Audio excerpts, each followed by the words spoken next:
Hello everyone, today we are discussing about psychiatric disorder. Psychiatric disorder में आता है depression, anxiety और different type के साइकोसिस जो डिसऑर्डर होते हैं वो साइकियाट्रिक डिसऑर्डर में आते हैं। तो फर्स्ट डिस्कस करेंगे डिप्रेशन के बारे में। तो डिप्रेशन क्या है?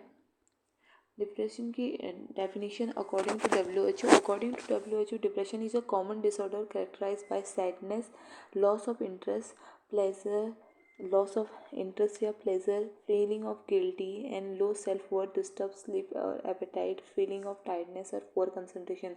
तो अकॉर्डिंग टू WHO डिप्रेशन क्या ही कॉमन डिसऑर्डर है जिसको कैरेक्टराइज किया जा सकता है किसके थ्रू? सैडनेस के थ्रू, या उसका जो इंटरेस्ट है वो लॉस हो चुका है और उसको फीलिंग ऑफ गिल्ट फील होता है, ठीक है। और उसकी स्लीप और जो एपेटाइट है, भूख जो है वो डिस्टर्ब हो जाती है यहाँ पे, और उसको थकान फील होती है और कंसंट्रेशन जो होता है उसका किसी पर्टिकुलर काम में वो क्या हो जाता है? पुअर हो जाता है। तो इस कंडीशन को हम क्या बोलते हैं? डिप्रेशन बोलते हैं, जिसमें क्या होता है? लॉस ऑफ इंटरेस्ट क्या होता है? इंटरेस्ट क्या हो जाता है? एकदम ख़त्म हो जाता है। तो दो टाइप के होते हैं डिप्रेशन। टाइप ऑफ डिप्रेशन की बात करें तो एक्सोजीनियस डिप्रेशन और एंडोजीनियस डिप्रेशन। एक्सोजीनियस डिप्रेशन क्या होता है? This type of depression occur due to the external causes in response to a trauma or emotional stress, may be due to the life event, death of any reactive, loss of money etc.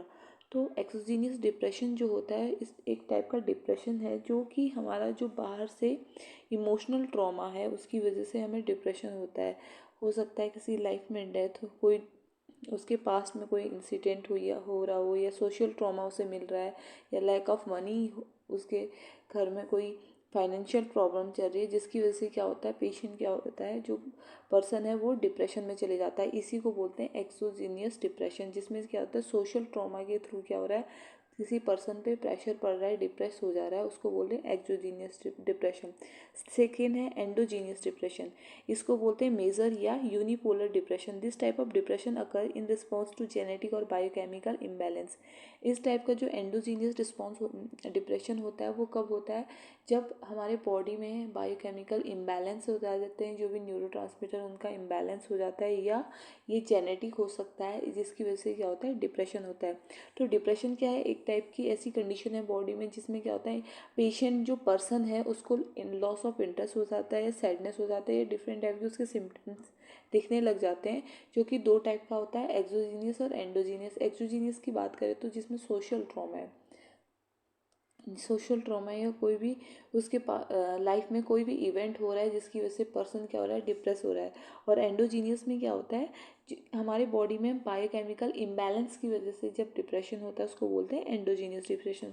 अब cause की बात करें तो causes genetic factor हो सकता है, या bio chemical factor हो सकता है, बॉडी में किसी चीज़ की डेफिशिएंसी हो, जैसे न्यूरोट्रांसमीटर की बात करें तो एड्रेनलिन की, नॉर एड्रेनलिन, सेरोटोनिन और डोपामिन, इनकी डेफिशिएंसी की वजह से भी क्या होता है? डिप्रेशन होता है।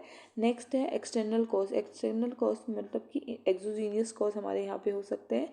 और नेक्स्ट है हार्मोन इनबैलेंस, या प्रेगनेंसी के टाइम पे, पोस्टमार्टम के टाइम पे, तो ये कंडीशन हो सकती है डिप्रेशन की।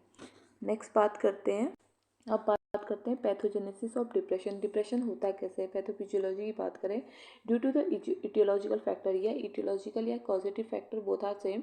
इटियोलॉजिकल फैक्टर क्या हो सकते हैं? हमारे जेनेटिक हो सकते हैं, बॉडी में इम्बैलेंस, हार्मोनल इम्बैलेंस हो सकता है, सोशल ट्रॉमा हो सकता है। तो इटियोलॉजिकल फैक्टर की वजह से क्या होता है? बॉडी में डिक्रीज होने लगता है लेवल ऑफ 5-HTP, सेरोटोनिन का और डोपामिन का और नॉर एपिनेफ्रिन का, इन सब का लेवल जब बॉडी में न्यूरोट्रांसमीटर का लेवल कम होने लगता है, तो जिसकी वजह से क्या होता है? क्या कॉज होता है? Loss of interest and disturbance in normal function. जो बॉडी की नॉर्मल फंक्शन है उसमें डिस्टर्ब हो जाएगा, और लॉस ऑफ इंटरेस्ट क्या होगा? यहाँ पे कॉज होगा, जिसकी वजह से क्या होता है? डिप्रेशन हो सकता है। या अगर दूसरी बात करें तो दूसरे पैथोजेनेसिस की बात करें तो हम इन्वायरमेंटल फैक्टर को ऐड कर सकते हैं, या इटियोलॉजिकल फैक्टर हैं जो क्या करते हैं? या तो न्यूरोट्रांसमीटर के कंसंट्रेशन को रिड्यूस कर देंगे, या न्यूरोट्रांसमीटर की वजह से डिसफंक्शनिंग होगी, या न्यूरोट्रांसमीटर की एबनॉर्मलिटीज़ हो जाएगी, जिसकी वजह से भी क्या होता है? डिप्रेशन होता है। तो ओवरऑल डिप्रेशन जो इटियोलॉजिकल फैक्टर है वो हमारे बॉडी में न्यूरोट्रांसमीटर जो प्रेजेंट होते हैं, कौन कौन से? सेरोटोनिन, डोपामिन और नॉर एपिनेफ्रिन, इन तीनों की डेफिशिएंसी कर देता है, जिसकी वजह से क्या होता है, डिप्रेशन होता है।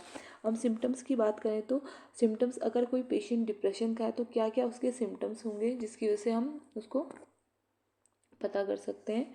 सिम्टम्स की बात करें तो feel of sadness, hopelessness, frustration होगा उसे, लॉस ऑफ इंटरेस्ट होगा, नॉर्मल एक्टिविटीज़ में उसे कोई इंटरेस्ट नहीं होगा, उसकी इंसोम्निया हो गया, उसे नींद नहीं आएगी और एनर्जी उसकी बिल्कुल कम होगी, टायर्डनेस फील होगा उसे, लॉस ऑफ एपेटाइट, भूख नहीं लगेगी उसे, रेस्टलेसनेस होगी, थिंकिंग एबिलिटी जो होगी कम हो जाएगी, स्पीकिंग, बॉडी मूवमेंट और जो भी बॉडी के जितने भी मूवमेंट है या बोलना है वो बिल्कुल बंद हो जाएगा या कम हो जाएगा। बहुत सारी चीज़ें हैं जिसकी वजह से क्या होगा, बहुत सारे डिप्रेशन की वजह से बहुत सारे सिम्टम्स हमें दिखाई देते हैं अगर किसी पर्सन को डिप्रेशन है तो।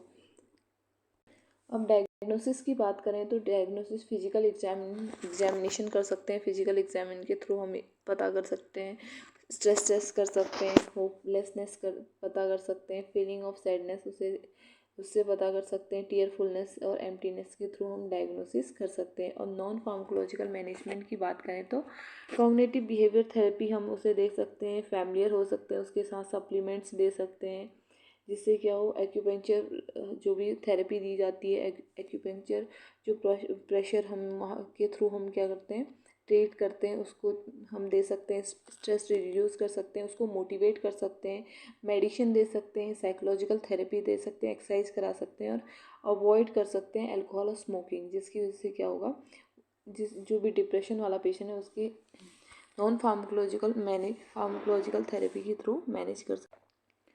अब बात करते हैं फार्माकोलॉजिकल मैनेजमेंट की। फार्माकोलॉजिकल मैनेजमेंट में हम क्या करते हैं, ड्रग का यूज़ करते हैं, सिलेक्टिव सेरोटोनिन रीअपटेक इनिबिटर हम यहाँ पे दे सकते हैं, और दूसरा है mono amino oxidase inhibitor drug हम दे सकते हैं, और थर्ड ड्रग जो है ट्राईसाइक्लिक एंटी डिप्रेशन भी हम यहाँ पे दे सकते हैं। तो हम ये फार्माकोलॉजिकल ट्रीटमेंट में पढ़ेंगे, ये नॉन फार्माकोलॉजिकल ट्रीटमेंट में पढ़ेंगे।